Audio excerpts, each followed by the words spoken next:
Hello అండి అందరికీ, నేను మీ Anuradha. Welcome back to Anu KR blogs.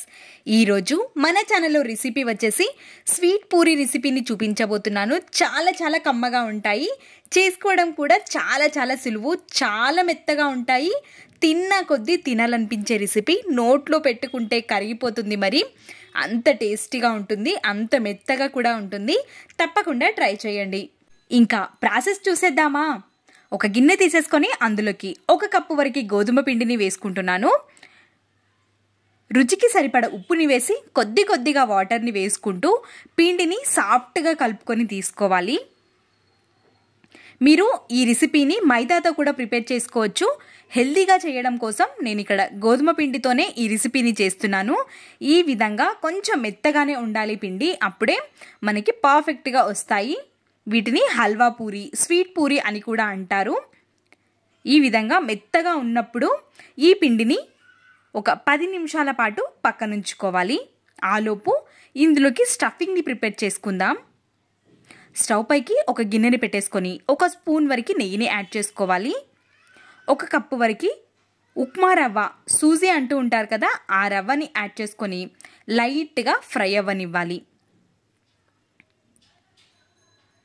లైట్గా ఫ్రై అయిపోయిన రవ్వలోకి 1/2 కప్పు వరకు పచ్చి కొబ్బరి తురుముని యాడ్ చేసుకోవాలి. మీరు ఈ కొబ్బరిని తురుముకొనైనా తీసుకోవచ్చు, లేదంటే కొంచెం బరకగా మిక్సీ పట్టి కూడా తీసుకోవచ్చు. నేనైతే ఇక్కడ తురుముకొని తీసుకుంటున్నాను. 2 యాలకులని కచ్చా పచ్చాగా దంచుకొని యాడ్ చేసుకుంటున్నాను. మనము 1 కప్పు రవ్వ తీసుకున్నాము కాబట్టి 3/4 కప్పు వరకు చక్కెరని తీసుకుంటున్నాను. మీరు స్వీట్ తగ్గించి కూడా తీసుకోవచ్చు, స్వీట్ ఎక్కువగా తినే వాళ్ళైతే పెంచి కూడా తీసుకోవచ్చు. లేదు చక్కెర వద్దు అనుకుంటే ఈ టైంలో బెల్లాన్ని కూడా యాడ్ చేసుకోవచ్చు. ఇక్కడ నేను ముందుగా 1 కప్పు వరకు చిక్కటి పాలని వేసుకొని కలుపుకుంటున్నాను. ఇంకొక కప్పు పాలని కూడా వేసి మంచిగా రవ్వని ఉడకనివ్వాలి. రవ్వ ఉడికి మొత్తం దగ్గరికి వచ్చిన తర్వాత స్టవ్ ఆఫ్ చేసుకోవాలి. ఇందులోకి పచ్చి కొబ్బరి కూడా వేసాము కాబట్టి పచ్చి కొబ్బరి ఫ్లేవర్ చాలా చాలా బాగుంటుంది ఈ హల్వా పూరీకి. కాబట్టి మీ దగ్గర పచ్చి కొబ్బరి లేనట్టయితే వెండు కొబ్బరిని కూడా తీసుకోవచ్చు. కొంచెం దగ్గరికి పడిన తర్వాత స్టవ్ ఆఫ్ చేసుకొని కంప్లీట్గా చల్లారేంత వరకు మూతని కవర్ చేసుకొని పక్కనుంచుకోవాలి. ఒక 5 మినిట్స్ తర్వాత చూపిస్తున్నాను. ఈ విధంగా కొంచెం గట్టిపడి చల్లారింది. ఇప్పుడు ఒక 2 నిమిషాల పాటైనా ఈ రవ్వని మనం మర్దన చేసుకోవాలి. అప్పుడే సాఫ్ట్గా వచ్చి మనకి హల్వా పూరీలు కూడా చాలా సాఫ్ట్గా మెత్తగా ఉంటాయి. ఒక 2 నిమిషాల పాటు మర్దన చేసుకొని ఈ విధంగా ముద్దల్లాగా చేసి పెట్టుకోవాలి. చేతికి అతుకపోతుంది కాబట్టి చేతికి కొంచెం నెయ్యిని అప్లై చేసేసుకొని చిన్న చిన్న ముద్దల్లాగా చేసేసుకొని రెడీగా పక్కనుంచుకోవాలి.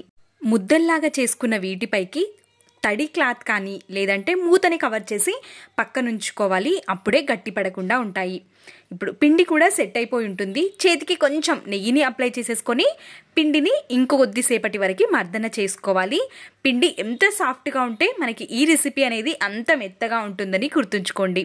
ఇప్పుడు పూరీలు చేయడానికి ఎంతైతే పిండి తీసుకుంటామో అంత పిండిని తీసేసుకొని బటర్ పేపర్ కానీ ఒక కవర్ కానీ తీసేసుకొని దీనిపైకి కొంచెం నెయ్యిని వేసి ముందుగా పిండిని కొంచెం పెద్దగా అయ్యే విధంగా స్ప్రెడ్ చేసుకొని తీసుకోవాలి. కొంచెం పెద్దగా అయిన ఇందులోకి మనం ముందుగా ప్రిపేర్ చేసుకున్న స్టఫింగ్ని పెట్టుకోవాలి. ఈ స్టఫింగ్ ఒకవేళ మీకు గట్టిగా అయ్యింది అనుకుంటే స్టఫింగ్ని మళ్ళీ కొద్దిసేపటి వరకు మర్దన చేసుకొని తీసుకోండి. మెత్తబడి చాలా బాగా వస్తాయి.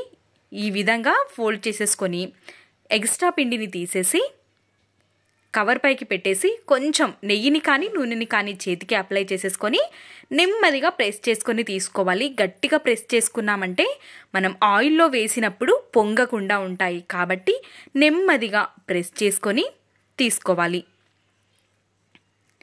కవర్ పై నుండి తీయడం కూడా చాలా సులువుగా వచ్చేస్తుంది ఈ విధంగా చేసుకోవడం వల్ల. మరీ మందంగా కాకుండా పల్చగా కాకుండా ఈ విధంగా నార్మల్ సైజు ఉండే విధంగా అన్నింటినీ పూరీలాగా చేసేసుకొని తీసుకోవాలి. చూస్తున్నారు కదా, కవర్ నుంచి కూడా చాలా ఈజీగా సపరేట్ అయిపోతుంది. ఎక్కువ శ్రమ పడాల్సిన అవసరం లేదు, అప్పటికప్పుడే ప్రిపేర్ చేసుకోవచ్చు. ఈ విధంగా ప్రిపేర్ చేసుకొని ఇప్పుడు నేను రెడీగా ఆయిల్ని పక్కకు ఉంచుకున్నాను. వేడిగా ఉన్నప్పుడు స్టవ్ ఫ్లేమ్ అనేది మీడియం ఫ్లేమ్లోకి పెట్టేసుకొని ఆయిల్ని మనం చెక్ చేసుకోవడం కోసం కొంచెం పిండిని వేసి చెక్ చేసుకుంటున్నాను. ఈ విధంగా నురగలాగా వస్తే ఆయిల్ వేడిగా అయినట్టు. ఇప్పుడు ఇందులోకి ప్రిపేర్ చేసుకున్న హల్వా పూరీని వేసేసి మంచిగా ఫ్రై చేసుకోవాలి. నేను చేసిన ప్రతి పూరి పొంగుతూనే వచ్చింది, చాలా బాగా అయ్యాయి ఈసారి. చూస్తున్నారు కదా, చాలా పర్ఫెక్ట్గా వచ్చింది. ఇదే విధంగా అన్నిటినీ చేసేసుకొని తీసుకోవాలి. ఎక్కువసేపు కాల్చాల్సిన అవసరం లేదు, చాలా తొందరగా కాలిపోతాయి. ఈజీగా ఉంటుంది, టేస్టీ రెసిపీ కూడా. తప్పకుండా ట్రై చేయండి. పండగలకైనా స్వీట్ తినాలి అనిపించిన చిటికెలో అయిపోయే రెసిపీ. గోధుమ పిండితో చేసుకుంటాము కాబట్టి కొంచెం హెల్దీగానే ఉంటుంది. అదేవిధంగా అన్నింటినీ కాల్ చేసుకొని తీసుకోవడమే. తప్పకుండా ట్రై చేయండి. మీకు ఈ వీడియో ఎలా అనిపించిందో వాల్యుబుల్ ఫీడ్బ్యాక్ని కమెంట్ సెక్షన్లో తెలియచేయండి. ఇలాంటి మరెన్నో రెసిపీస్ మన ఛానల్లో ఉన్నాయి. కావాలి అనుకున్న వాళ్ళు అను కేఆర్ వ్లాగ్స్ ఛానల్కి వెళ్ళి నా వీడియోస్ అన్నీ చూసేయొచ్చు. తప్పకుండా మీకు కూడా నా వీడియోస్ నచ్చుతాయి. ఈ రెసిపీ విషయానికి వస్తే చాలా మెత్తగా ఉంటాయి. తిన్నా కొద్దీ తినాలనిపించే రెసిపీ. చూస్తున్నారు కదా ఎంత మెత్తగా ఉన్నాయో. పండు ముసలి వాళ్ళ నుంచి పిల్లలకు వరకు అందరూ ఇష్టపడే రెసిపీ. లోపల హల్వా చూస్తున్నారా ఎంత కమ్మగా కనిపిస్తుందో. ఇంకెందుకు ఆలస్యం, ప్రిపేర్ చేయండి. ఎలా కుదిరిందో కమెంట్ సెక్షన్లో తెలియచేయండి.